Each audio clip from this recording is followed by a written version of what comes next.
Much. I am very, very delighted and very excited this afternoon to be here to talk to my fellow Kenyans.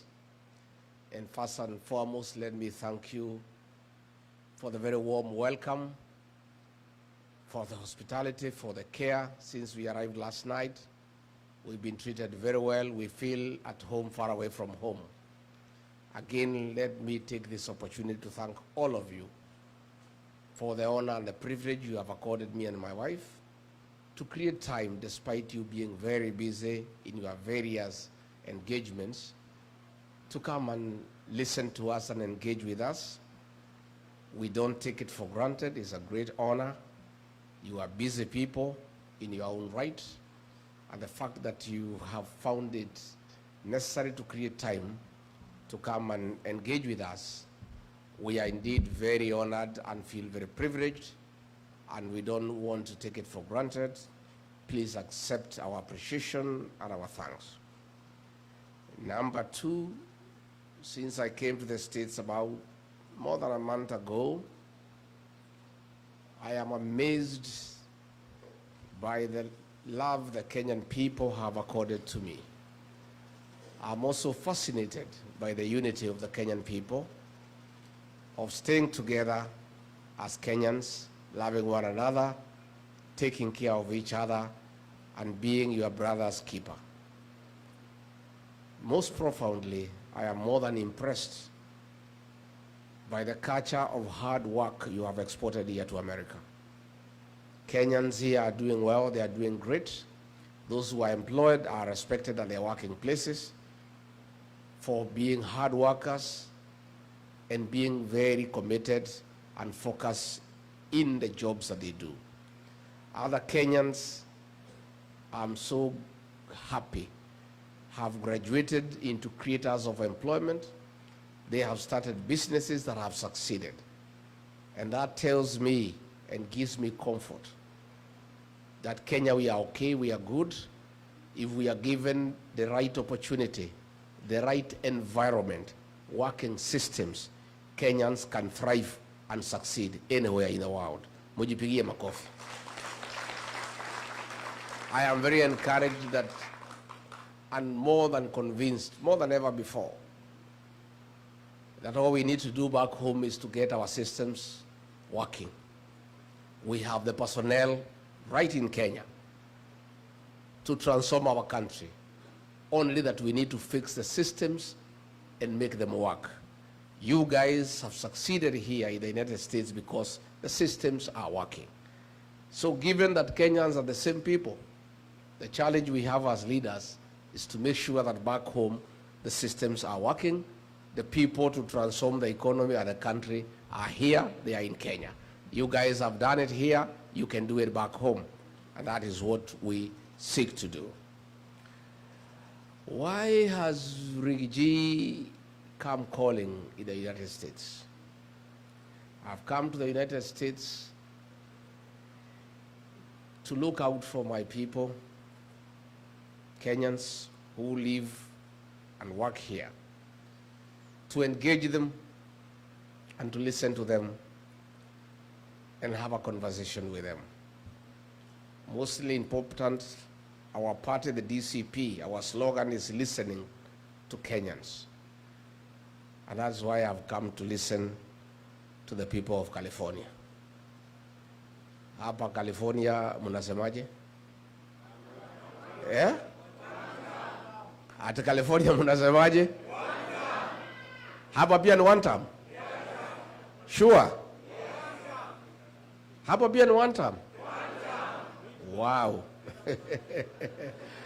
This one-term thing is everywhere. So I have come, my good people, on two fronts. One, to share with you what is happening back home. Number two, to share with you what I think you can do to make Kenya great and to address the issues that challenge us as a nation. Number three, to seek a partnership with the diaspora on how we can work together and how the brigade in the diaspora can participate in the economic transformation of our country, and how the people in the diaspora can play a role in building their country and making sure that Kenya gets nearer what is happening here in the United States. I am sure you know, but for the purposes of clarity, it's good for me to tell you that things are not that rosy back home. I have seen a Gen Z here, Kevin, speaking with a lot of clarity of thought. And I feel for our children, our young children, the Gen Zs. Back home, the government that we elected in August 2022 has turned against our young people with brutal efficiency, and they are now victims of abduction, forced disappearances, and being killed. Their crime, speaking out, demanding good governance, transparency, and accountability for their parents, for their siblings, and for the Kenyan people.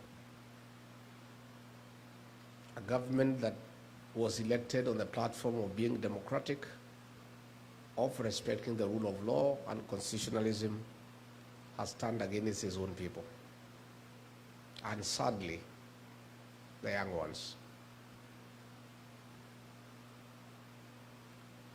Brutal as the colonial government was, but very brutal. Brutal as they were, they never attacked children. Even the difficult years of the Moi rule of 24 years, that government by President Moi persecuted men. They never touched children and women. This is unprecedented. It has never happened in the history of Kenya. No government, no leader has ever turned against children. Between 2024 and 2025, hundreds of young children between the ages of 14 to 24 have been abducted, tortured, and killed. Others have disappeared. Others are in hospital with bullet wounds. It's the lowest movement for the people of Kenya.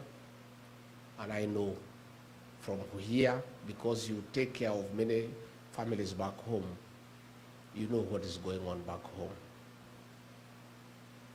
And what is shocking is the sheer impunity of the leadership, to an extent that a minister in charge of Interior, against the Constitution, has given orders to police to shoot, to kill. What is even more agonizing is that a president who has been elected by the people and who says he's a Christian and he is saved, against the teachings of the Bible, against the Kenyan Constitution, has without shame given orders to police to shoot our young people in the leg and take them to prison as they go through hospital. It's shocking, and the people of Kenya are in anguish, they are in pain. And I've come here to share with you that pain, so that even as you are miles and miles away from home, you share the pain of our young people and the parents and the people of Kenya. And that is why Kenyans across all communities, everywhere, there is concurrence and agreement that the solution to stop these abductions, to stop these killings, to stop the torture of young people is one term. That is why it is a clarion call across ridges, across valleys, on top of the mountains, in bars, in hotels, in buses, in Uber, in churches, in schools, in university halls, in the bus stops, There is no other discussion in Kenya. It's one term. Because this must stop. The killings must stop. The abductions must stop. So that is why it's good for me to tell you, because most of you may not know you have been away for long. I was elected as deputy president alongside William Ruto, and we differed along the way on many issues, mostly corruption, theft of public resources, misappropriation of public funds. But what broke the camel's back and what made me and him disagree irreversibly, that we could not agree, was abductions and killing of the Gen Zs. To a point when I was in office, when he ordered for the killing of the young people on June 25th, 2024, the following day on the 26th of June, I flew to Mombasa and held a press conference when I was still deputy president and told him off and told him that that is unacceptable, and that brought our relationship to an end. And we were never able to speak again until he mobilized resources and bribed members of parliament and senate to hold me out of office because I had publicly called him out for killing our young children. So I come here to tell you that you have a lot of influence back home. You cannot be silent when our young children are being killed. You are parents. You have children too. You have relatives back home. You cannot just sit and watch silently, doing nothing, as these children are being killed. Somebody here talks about the healthcare system. That here is Dr. Gachagua from Meru. By the way, where is Dr. Gachagua? You are not our cousin. You are our brother. Hi, bro. Wewe ni ndugu. Myself, I'm Meru. My mother is Meru. I am Kiana Kiamwari. Yeah? So, wewe ni ndugu. Yeah? The cousins are many, like Wekesa. Wapi Wekesa? Hai kuzo.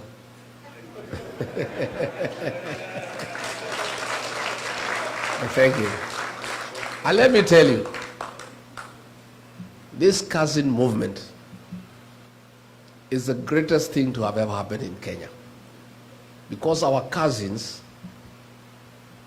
have been misused by Raila for a long time. Long time. Every election cycle, he has been mobilizing my cousins from the Mlembe Nation, from the Kamba Nation, from the Luya from the Kisii Nation, from the Mijikenda Nation, from the Taita Nation, and mobilizing all those cousins and cheating them that he's taking them to Canaan. And because people have Canaan, my cousins fell for it for many years.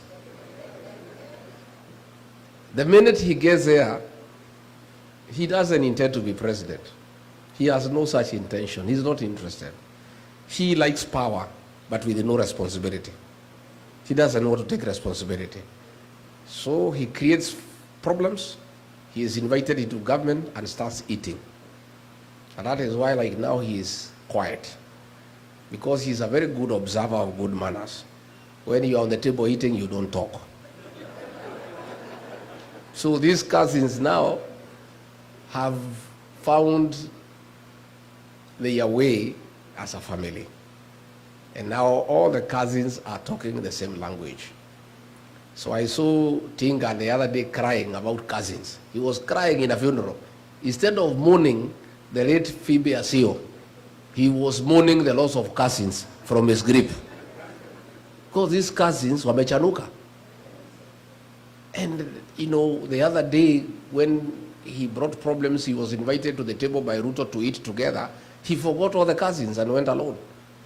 Yet he wanted these cousins to wait for him to mislead them every election. So whoever Tinga, but let me tell you, don't talk about cousins. Keep off family matters. Hii ni mambo ya familia, si ndio? Mambo ya familia usiingilie wewe. So the cousin movement is a great thing, and all cousins, all in-laws, all the people of Kenya are one family now. And all the people of Kenya now are cousins opposed to abductions and extrajudicial killings, and they are all speaking the same language. So Gitobu talked about healthcare. We had a system called NHIF. It was struggling, but it was working. At least you could go to a mission hospital, get treated, and NHIF in one way or another will sort you out to a certain extent, and you are struggling with a small percentage. So what we needed to do was improve on NHIF, and all we needed was 800 million Kenya shillings to reform the system and make it working. Instead, William Ruto threw it out, brought another system, another animal called SHA and SHIF, at a cost of 104 billion Kenya shillings to replace NHIF, and it is not working, and that money has been stolen. As we speak, the hospitals have said that civil servants must pay in advance because SHA does not help. I am amazed by the work by the health system here in the US. For the time I've been here, I've interacted with many of you in the health sector. We have a health system that works. And you guys, when we form a new administration, we rely upon you to come and work with us and help us put in place a working healthcare system, a replica of what is happening in this great nation. You guys know it, you have done it, and you are the guys who are driving the healthcare system here in the US. Most Kenyans are in the health sector, true or false? And you guys, we have a lot we can learn from you, and you can come and assist us. Matters education, Mwai Kibaki, that great economist, the third president of the Republic of Kenya, who left a rich legacy in Kenya of free primary education. All that has been destabilized, and kids are at home. Money meant for free primary education has been stolen by William Ruto. The money is stolen from the National Treasury, channeled through the National Intelligence Service, and withdrawn in cash every Friday and given to William Ruto. He keeps most of it, gives a little to that soprano guy to go around the country bribing voters. And that is all that is happening in Kenya. Every day, they carry cash in helicopters. The other day, they were in a place called Bobasi in Kisii. There were 16 helicopters. They were almost having an accident in the air because of the sheer number of helicopters. The cost of the event is 3 times what they are giving, because a helicopter is 1 million shillings. 16 helicopters is 16 million. This is money that was meant for education. Kids are at home. University education, we had a beautiful program called HELP, Higher Education Loans Board. Most of you are beneficiaries, I included. He has put it aside and brought a mongrel of a system that is not working. Most of our kids are at home. They cannot access university education. The economy has come to a standstill. Pending bills have not been paid for 3 years. People who did work for government are being auctioned. Unfortunately, even when their properties are being advertised for sale by public auction, they are not being sold because there is nobody to buy. Nobody has money. Overtaxation. Too many levies. The pay slip has been raided and made dysfunctional. So there is huge outcry by the middle class back home. And all these things we need to fix. But the most annoying is the violation of human rights, that nobody can say anything about what is going on. If you say something, a Subaru comes and picks you up and you disappear. Young people are being abducted and taken to court on trapped up charges of terrorism, despite the fact they have committed no crime at all. So that's the situation back home, and that is why I and others have joined hands with the people of Kenya to say that we want to have a change in government, and we are working on it, and it's going on well, only that is a little bit too far away. I've listened to that moving story of Anthony Muthee, a survivor of the Kirumba church. Some MPs from Rift Valley have been shouting at me that I should not talk about that matter. We must talk about it because history informs the present and the present informs the future. The scars of Kirumba Church are evident with Anthony here, and he has done well to document that history. We forgive, but we have not forgotten. And we are saying never again shall we ever allow what happened in Kirumba and in the Rift Valley ever to happen again. Kenyans must be allowed to make their choices freely on who is to govern them, who is to lead them without any reprisals from anybody for whatever reason. As we seek that change, where do you come in? You guys, you don't know. You have such huge influence back home. The fact that you assist many families, you have a lot of influence. I want you to help us by talking to the people of Kenya and asking them to stay focused, not to be intimidated, and to join us in electing a new government. Your voice matters, and I have talked to many Kenyans, and I believe now we have a serious force here in the US that can help us to talk to the people back home so that they bring the change that we desire. Again, we want you, yourself, to vote here. We have a voting station here, isn't it? Yeah. And I know we are going to lobby IBC to open more stations because it's very expensive to vote here because we only have 3 stations, here, Washington and New York.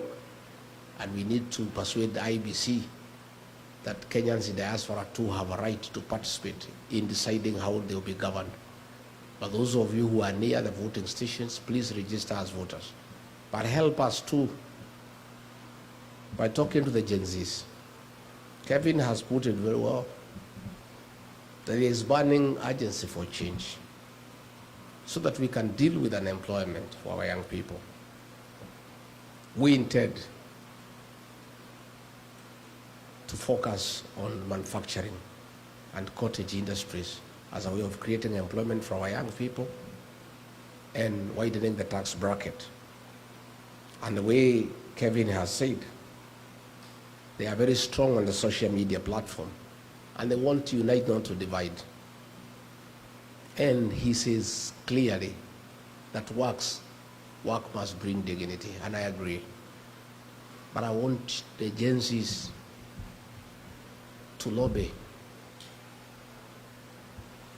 their peers through the power of social media to know that they are doing a good job on the smartphone of creating awareness. But that is not enough, as Kevin has put it.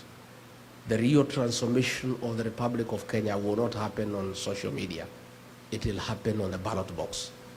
The Gen Zs must take IDs. They must register and vote as voters, and they must come out to vote. And these Gen Zs are the real thing in Kenya. Kasongo does not sleep when he hears about them. They are fearless, they are tribeless, and they don't fear. But they must help their country, their motherland. Of necessity, because they have a bigger stake in our country because they have more years to live. It is in their interest that their country is restored because they have a future. And they must participate very strongly in that transformation.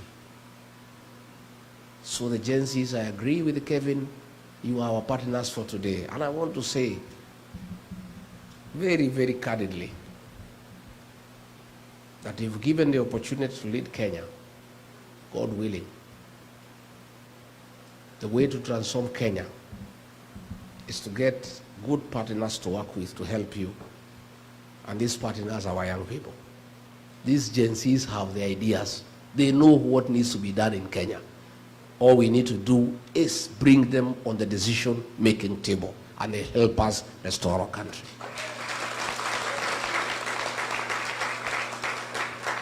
So the Gen Zs in Rigiji, you have a serious partner. I have fought for you. I disagreed with William Ruto because I stood with you and for you at your lowest. When the president was saying you are criminals and you are treasoners, when he has been saying you should be shot in the leg, when Mukomen has been asking police to shoot you, to kill you, Rigiji has stood with you. I'm somebody you can trust, that I want to secure your place on the decision-making table so that together we transform our country. And I have very serious intentions to work with the young people. And if you look at the guys I work with back home, already you can see that intention. The leaders around me are young, very young. In fact, in my absence in Kenya, they are giving Kasongo sleepless nights. In fact, he would rather I went back because I'm just one. Those guys, Akina John Medho, you know Medho? Those guys are brutal. Akina Gasheri, Akina Karungu Wathango, Akina Ngogoyo, Akina Muku, young people. Already I have seen how effective it is to have young people working with you. If given an opportunity by the people of Kenya to be president or to be part of that government, I want to commit that in my government, my administration, the Gen Zs, the millennials, will be part of that government, and they'll be right there making decisions. Yeah? In fact, mimi sasa ni mzee kiasi. I'm approaching, I'll be 62 by that time. And I've worked very hard. I've really worked very hard in my life. I've not been very lucky. Whatever I get, I don't get it easily. I work hard for it. Hata ile nilitafuta ya deputy president, nikatafuta wakaninyang'anya. Yeah? Lakini ni mzuri, walinyang'anya ndio nipate ile yenyewe. Si ndio? I have feeling I don't want to work as hard. But since I'll be given a responsibility, how would you not work hard and still be responsible? Because I cannot be like Raila. The guy wants to sit on the table, he doesn't want to be responsible. I want to be responsible, but I don't want to work too hard. So the only way to be responsible and deliver to the people of Kenya by not working too hard yourself is surrounding yourself with energetic, youthful guys and girls to push, to do the heavy lifting. Mimi nitatafuta hao watoto, vijana na wasichana wengi, niweke ma PS, ma CS, kila pahali, ma CEO. Kazi yangu ni kukutana nao Monday na kuwapatia the vision, wanasukuma, tunagombea notes on Friday. Wakisukuma sana, I call them, I slow them down, wasikibize inchi sana. That will be my work. And I'm telling you, I'll succeed. These guys are great. And they know what we need to do. And they have the resolve. And they will not be wasteful. They will not, be luxurious. These are guys you can bring into government. And they don't need big mansions. They can stay in the flats. They can use Uber to come to work. And they are not bothered about those big things that ministers and PSs want to have in offices. So we can still bring meaningful change by having a serious workforce of young people who are not wasteful and who are not having hang-ups about power and privileges. I want to say the diaspora people, I've come here to tell you that I want you to be my partners in the new administration because it's the right thing to do and it's wise to do that. In the 1970s, coffee was #1 foreign exchange earner for our country. In the 1980s, tea became #1 foreign exchange earner for the country. In the 90s, coffee and tea were overtaken by tourism. But in the last 10 years, and as we speak today, the highest foreign exchange earner for our country is remittances from the diaspora. It's you guys. You are the drivers of our economy. All the money we used to pay public debt is the money you send home. All the money we used to import goods is the money you send home. The money we used to run our consulate here in Los Angeles is the money you send home. So, I must be smart. I need this money to run the country. How do I get it? I am a dairy farmer. Cows produce milk because you take care of them. If you don't take care of the dairy cow, it will not give you any milk. You must be nice to the cow. You must give it hay, give it dairy meal, give it Lucerne. Nowadays, we are giving them mattresses to sleep on so that they don't feel cold at night. Some farmers are even very creative. They play to them country music, Don Williams and Ken Rogers, to get milk out of the cows. You are the dairy cow of the Kenyan economy. We must take care of you for you to bring money back home. And I don't think you are going to agree to bring back money home to a government that is killing your children. You are not going to agree to send money back home for it to be given to Soprano to bribe voters. You are not going to bring back money home for it to be stolen. We must have a government that is responsible and transparent and is using public funds prudently. I intend to have a conversation with you going forward. And this is just by the beginning of creating networks with you people, where we can discuss special packages for people in diaspora to invest back home. How do we encourage you to bring back money home? Can we discuss of a diaspora bond where we give you certain interest rates that are higher than the country where you are working?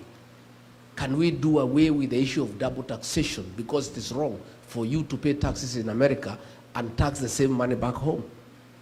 How do we encourage you to start factories and cottage industries back home? Can we give you a tax holiday where you don't have to pay taxes for 10 years after you establish your factory to encourage you to invest way back home? So this is a discussion that I want to have with you along the way. Are you ready to have that discussion? Yes. And I am saying, if you get it right by engaging the diaspora brigade and agreeing, you don't need to borrow money from anybody else. You guys have the dollars that we need. All we need is to convince you that you need to bring the dollars back home. I was discussing with people in Texas, and already they have started to look into the possibilities of establishing a huge bank for the diaspora here in the US with branches in Kenya and elsewhere in the world, so that the plots you have at home, the land you have at home, when you want to borrow some money to invest here, you can use the plot and the land back at home as security to enable you borrow money to use here in the States. So this is a discussion that we are going to have going forward. Again, we want to involve you in running our government. What a better way to run the consulate here in LA than asking you guys to run it. You guys have been here for 30 years, 25 years. You know everything here. You know the way Kenyans need to stay. You know how to get business in California. You know how to stay these wazungu so that they can agree to invest back home. I don't think it is wise to look for an ambassador, a consular general, for 4 years. The first 1 year, he needs to settle down, look for a house, get to know his way around here, get to know a school for his children. 1 year, it's over. The second year, start making friends and networking and understanding what goes on. The third year, start now putting up a blueprint on how to market Kenya here in California and in America. Then the fourth year, before he starts implementing, his 4-year term is gone. But if you get a guy here who has stayed here for 25 years, appoint him or her as Consular General on Monday, and he or she reports to office on Tuesday, by Wednesday, business is going on. True or false? Because you know your way around here. Yeah. I want to give a commitment to the diaspora people that in our administration, you are the guys who will run our embassies abroad. Yeah. So that it is easy for you because you love your country and you know your way around here and you have the networks and you understand exactly what needs to be done and you don't need anybody to teach you.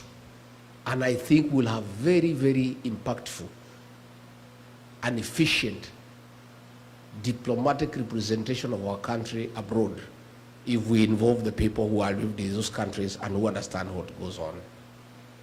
So I want to partner with you. Others, you come back home and join us in the national government. Come and take a job as a PS, come and be a CEO.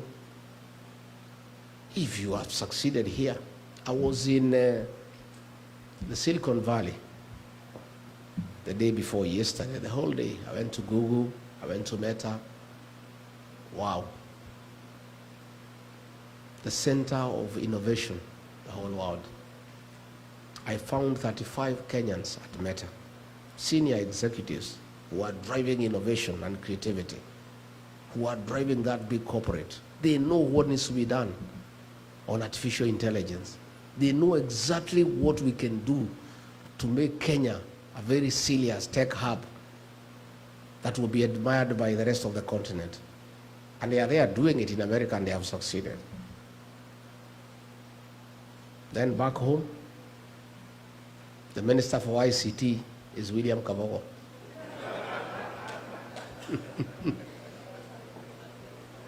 Aren't you embarrassed? Surely. Surely. We don't need to look far. We have Kenyans who can transform our country. Those guys I found there at Silicon Valley, I met some top executives there, Kenyans. They are the ones who are driving that valley on matters ICT, others in manufacturing, others in medicine.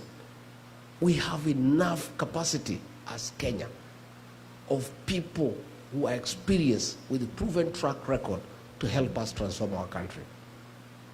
Yet we just go and pick fellows who have no idea as to what they are doing.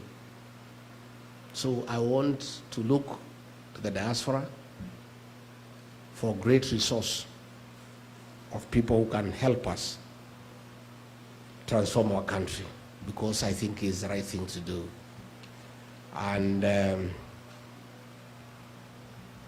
asking, help us to mobilize our support back home for a true transformation of our country. And Wekesa, our cousin, the Mlebe Nation is good. I was there for 4 days, and it's one term. From Vihiga to Kakamega to Busia to Bungoma to Trans Nzoia. All we need to do is stick together. My brothers, George Natebea, Eugene Wambalo, and Cleophas Malala to stay together so that they can provide leadership, you know. My place there in the mountain, hiyo nimefunga na kifunguo nikawachia Justin Muturi akae naye, na nikamwambia nikisikia Kasongo amerudi huko utanijibu. We were there with our cousins at the coast. Is good. Lower Eastern Ukambani is good. And the payslip holders across all communities, there are 3.5 million. And every payslip holder has an impact over 2 people, minimum. Another 10 million strong people. The Gen Zs, those ones are wild. They're asking for the day and the time. So we are good. We have a winning team, and all we need to do is stick together so that we have one candidate to face William Ruto. One. Yeah? And he is working very hard to divide us. Guy is not sleeping, because he knows the only way he can sleep through is if we are divided. But all of us have committed that all of us are presidential candidates. But towards the end, we'll sit down and agree on one candidate. And Rig G has given a commitment that in case the formula does not favor me, and I'm not the one picked to be the flag bearer, I and my supporters, who are in millions, will unconditionally support the candidate whom we have agreed on.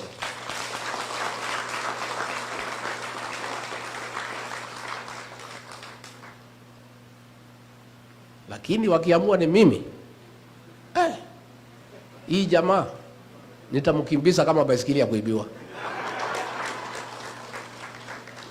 Yeah, and I can tell you that commitment is there and you should not be worried.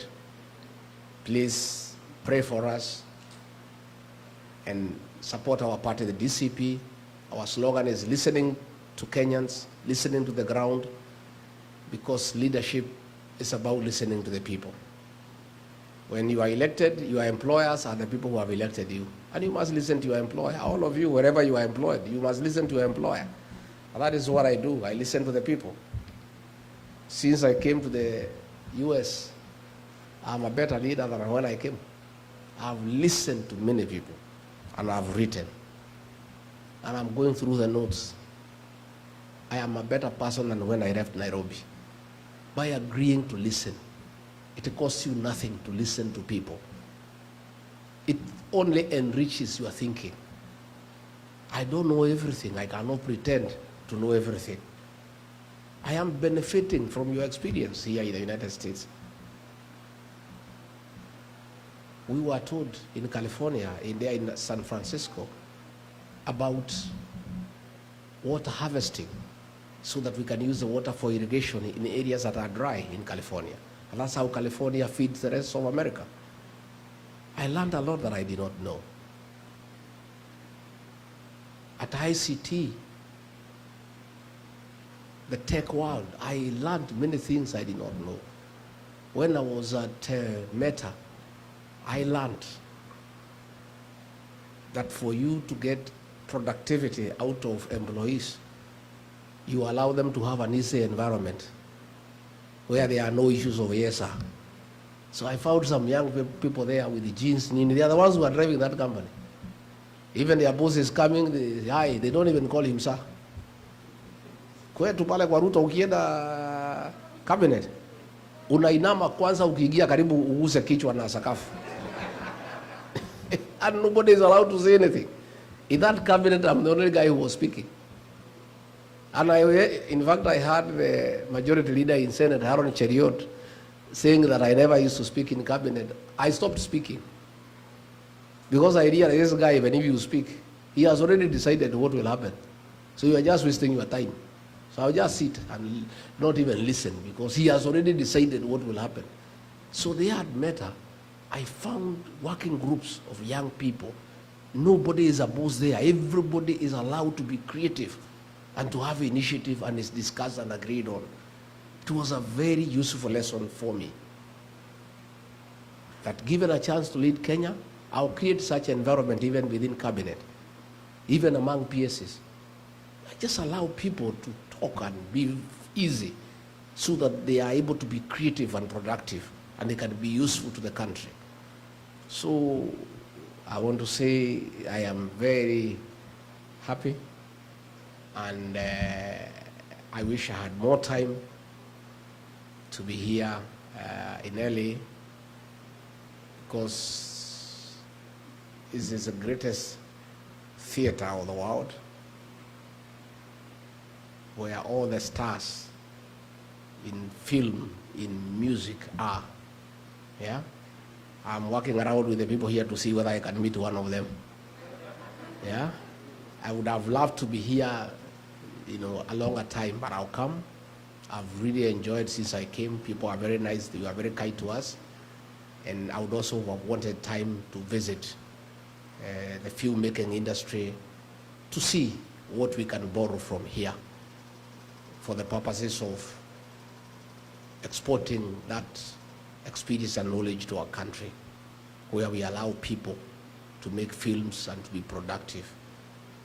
So I've just come to say how happy we are to find you here, looking good, looking successful, and I really look forward to a very healthy engagement, and whatever questions that are there, I am told there are questions I'll be given, I'll be able to answer them, and if there are any more I can answer. I want a free session. I don't believe in praise and worship, because if I want praise and worship, I have my church back home. You know, I want to listen to people. And if people don't have to agree with me 100%. And if everybody agreed with you 100%, there's something wrong. If you had everybody just praising you, you know, they are back at home. Ruto has created praise and worship. You must thank him for the sunshine, although he has nothing to do with it. Thank him for the rains, for the air that we breathe. Even when things are not working, you praise him for his vision and insight. I mean, I don't believe in it myself. I believe in constructive engagement, and I don't know everything. And I'm willing to be corrected, I'm willing to be guided, I'm willing to be informed so that I'm a better leader. That is a way to learn, and that is the purpose of engaging people. Not just to praise you and tell you how great you are. They also need to guide you and tell you things you don't know and things they think you can do differently for a more meaningful and impactful realization of what you desire to do. Kwa hivyo mimi nimeshukuru sana sana sana sana sana sana. Na mkija nyumbani, mkuja mnitembelee. Mtakuja Wamonyoro? Eh? Mtakuja lini? Eh? Mtakuja? Eh? Sasa wewe ni shemeji ama is this our in-law or our neighbor? You are cousin from Embu? Wow, which part of Embu? Hapo town, kwa Mheshimiwa Mkonji. Well done. Well done. Embu people are great people. Yeah, I'm so happy to see you people and to listen to you and to have this engagement. So I don't know how we proceed with the questions that were there. Did we have, they were written or something?